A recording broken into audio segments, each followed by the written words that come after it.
नाजरीन, मैं हूं मोहम्मद अब्दुल हकीम। 7H न्यूज़ में आपका इस्तकबाल है।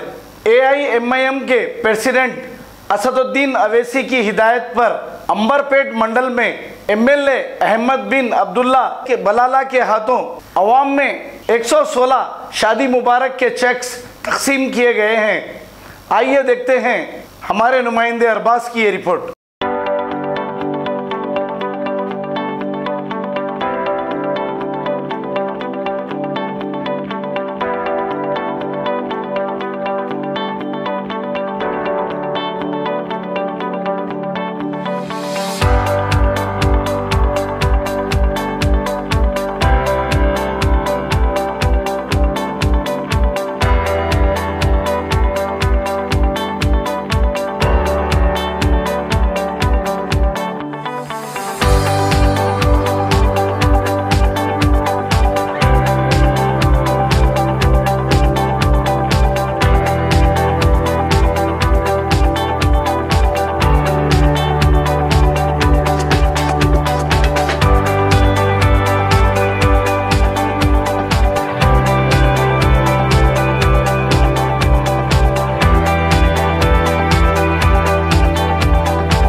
जर्मनटन हॉस्पिटल ऑर्थोपेडिक से मुताल्लिक हर मरीज यहाँ शिफायाब। बैनुल-अक़वामी शोहरत याफ्ता और इनाम याफ्ता doctor Mir Jawad Jar Khan, senior orthopedic surgeon, advance operation theatre, ICU, digital xray, laboratory, physiotherapy, pharmacy, sharing और प्राइवेट रूम्स, लेडी डॉक्टर्स और डॉक्टर अर्जुमन सुल्ताना गैनाकोलॉजिस्ट की खिदमात हासिल। वाजिबी फीस और मुकम्मल सहूलियात से हजारों मुतमईन। एम्बुलेंस से आरास्ता Germanten orthopedic hospital, pillar number 150, Attapur, Hyderabad.